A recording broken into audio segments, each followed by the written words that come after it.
اعوذ باللہ من الشیطان الرجیم بسم اللہ الرحمن الرحیم۔ سامعین کرام السلام علیکم ورحمۃ اللہ۔ آج ہم بڑے ایک اہم سوال کے ساتھ حاضر ہوئے ہیں۔ سوال یہ ہے کہ آیا شب برات کو جو عبادت کی جاتی ہے کیا یہ ثابت ہے، یا اس حوالے سے موضوع اور ضعیف روایات ہیں جن پر عمل کرتے ہوئے شب برات کو جو ہے وہ خاص کر لیا جاتا ہے عبادت کے لیے؟ تو شب برات کو عبادت کرنا کیسا ہے؟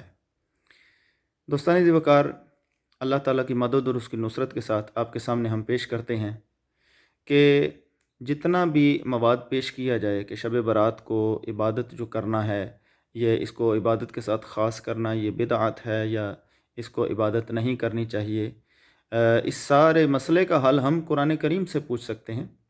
تو قرآن کریم نے رہنمائی فرمائی ہے، قرآن کریم نے اللہ کی عبادت کو، اس کی بندگی کو کسی وقت کے ساتھ خاص نہیں کیا کہ فلاں وقت تو عبادت کر سکتے ہو مگر فلاں وقت نہیں، بلکہ اللہ تعالیٰ نے قرآن کریم میں ارشاد فرمایا ہے کہ یا ایھا الناس اعبدوا ربکم الذی خلقکم والذین من قبلکم لعلکم تتقون۔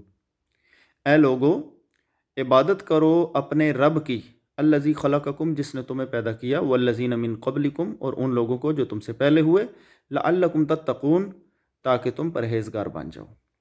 تو اللہ تعالیٰ نے عبادت کا حکم دیا، اور اللہ پاک نے یہ بھی نہیں فرمایا کہ ہاں عبادت کرو اپنے رب کی مگر فلاں رات کو نہیں، مگر فلاں دن کو نہیں۔ تو اللہ پاک نے یہاں پہ کسی رات یا دن کی قید نہیں لگائی کہ اس دن کو یا رات کو رکوع و سجود چھوڑ دینے ہیں، روک دینے ہیں، اس رات کو عبادت نہیں کرنی، ایسا کوئی نہیں۔ اسی طرح اللہ تعالیٰ نے قرآن کریم میں ارشاد فرمایا یا ایھا الذین آمنوا ارکعوا واسجدوا واعبدوا ربکم وافعلوا الخیر لعلکم تفلحون۔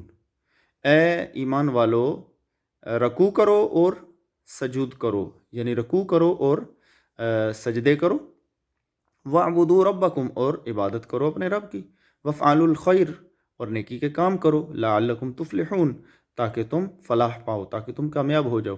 تو معلوم یہ ہوا کہ اللہ کی عبادت، رکوع کرنا، سجدے کرنا، یہ آخر کار فلاح کی ضمانت ہے، کامیابی کی ضمانت ہے، اور یہ کامیابی کی کنجی ہے کہ اللہ کی عبادت کی جائے۔ اب ان آیات کے ساتھ ساتھ قرآن کریم میں اللہ تعالیٰ نے اپنے محبوب کریم علیہ الصلاۃ والسلام کو فرمایا یا ایھا المزمل قم اللیل الا قلیلا نصفہ او انقص منہ قلیلا۔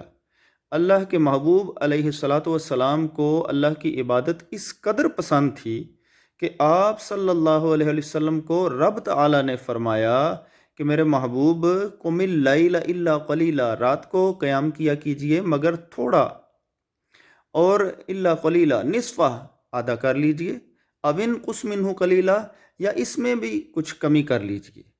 یعنی اس قدر اللہ کے نبی علیہ الصلاۃ والسلام کو، آپ کو یعنی یہ محبوب تھا کہ ہر رات ہی اللہ کی محبت میں، اس کی عبادت میں گزاری جائے، چہ جائے کہ شب برات کو بیچ میں سے نکال دیا جائے۔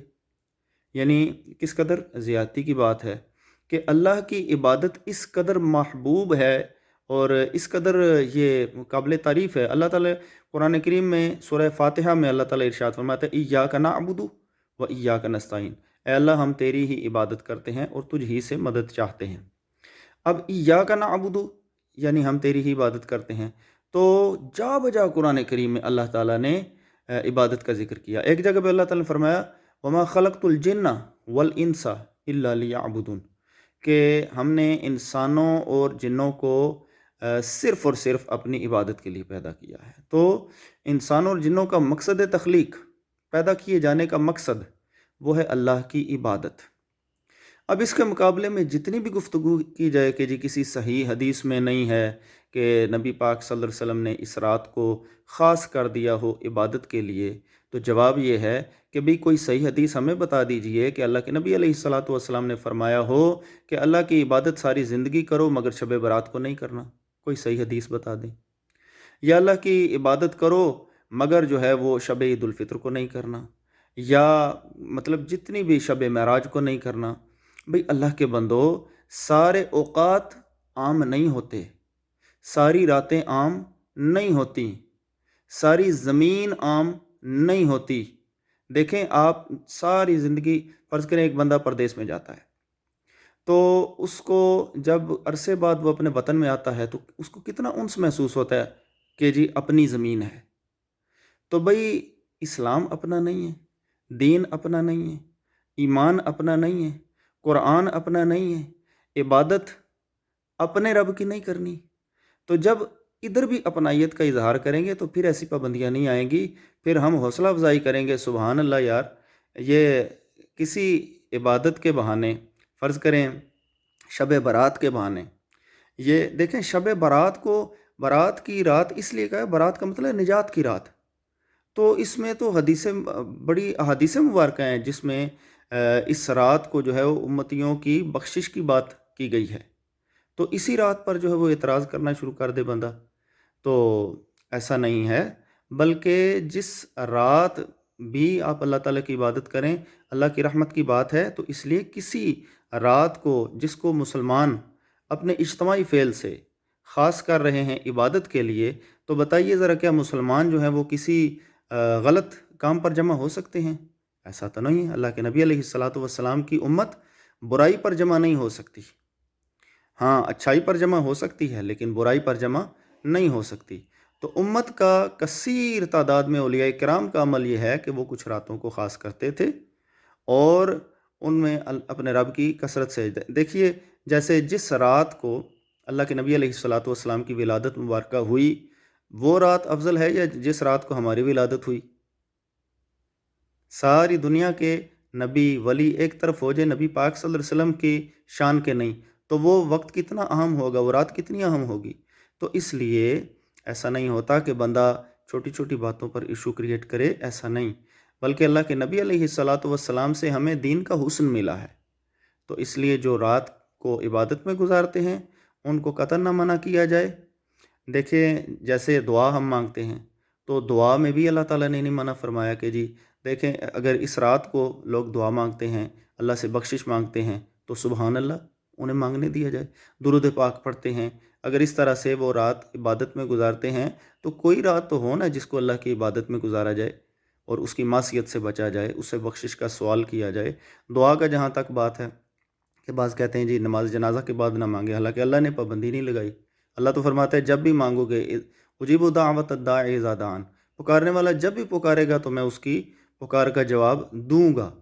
تو اللہ نے حوصلہ افزائی فرمائی ہے کہ مانگو تو صحیح مجھ سے، پہلے مانگو جنازہ سے، بعد مانگو نماز سے، پہلے مانگو نماز کے بعد مانگو، بلکہ اللہ نے تو نماز کے اندر بھی ہمیں مانگنے کے طریقے بتائے ہیں کہ اللہ تعالیٰ سے مانگو اہدنا الصراط المستقیم صراط الذین انعمت علیہم، یعنی مانگنا اللہ کو اتنا محبوب ہے۔ تو جب مانگنا اللہ سے نماز کے اندر اس قدر محبوب ہے اللہ کو، تو اللہ نے نماز کے اندر رکھ دیا ہے، تو پھر نماز کے باہر کتنا محبوب ہوگا۔ یعنی اللہ چاہتا ہے کہ ہم اللہ سے مانگیں۔ اسی طرح درود پاک ہے تو درود پاک کو بھی کچھ مطلب ایسے نہیں ہونا چاہیے، بلکہ درود پاک بھی جب جب پڑھنے والے پڑھتے ہیں، اللہ کے نبی علیہ الصلاۃ والسلام کا فرمان ہے کہ 10 گناہ مٹتے ہیں، 10 نیکیاں لکھی جاتی ہیں، 10 درجے بلند ہوتے ہیں، تو کتنا فائدہ ہے۔ تو پڑھنے دیں اللہ کے بندوں کو، چاہے وہ نماز سے پہلے پڑھیں، نماز کے بعد پڑھیں، اذان سے پہلے پڑھیں، اذان کے بعد پڑھیں۔ کوئی بندہ کیسے گارنٹی کر سکتا ہے کہ اس بندے کی تو نیت اذان کا حصہ بنانے یا نماز کا حصہ بنانے کی ہے؟ ایسا تو نہیں ہوتا۔ نماز نماز ہے، درود درود ہے، اذان اذان ہے، درود درود ہے۔ یہ کچھ باتیں میں نے کولیکٹیو کی ہیں اس حوالے سے کہ جس سے اللہ کے نبی علیہ الصلاۃ والسلام نے منع نہیں کیا، امت کو منع کر کے ان کو تکلیف نہیں دینی چاہیے۔ اللہ تعالیٰ سے دعا ہے کہ اللہ تعالیٰ نے دین کا جو حسن مسلمانوں تک پہنچایا ہے، اس حسن کو بانٹنے کی توفیق عطا فرمائے۔